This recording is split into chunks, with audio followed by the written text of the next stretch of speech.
sebelum fibro tentang nepe ka result kepada Jong Kamiklia State Pollution Control Board ikne post kibala dep ya ka personal interview.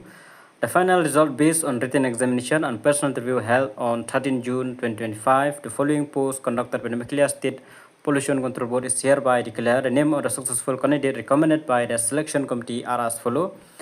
Scientist B. Shri Aibor Lang Thongni Khasjentia, Assistant Environmental Engineer Cheryl Bernice Porman, Reserve Dala Risha Marbanyang, Aiba Nisha Marwain, but Bire Jet J. K. Sangma. Assistant Law Officer Meban Jobson.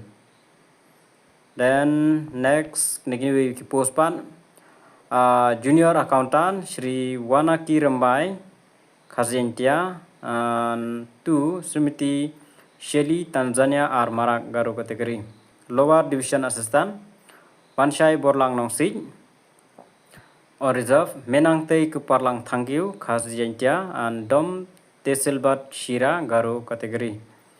Data Entry Operator Lam Janai Dekhar Khasjentia Rikame Gabil Momen Garo and Technical Assistant Womper Hei Mon Ki Lamare on Reserve Nang Kenpam E Tankyu Khasjentia and Typist Grade 3 Elvin Manfred Nongklau on Reserve Richester Jala Khasjentia and Silgam R Marak for Karo category.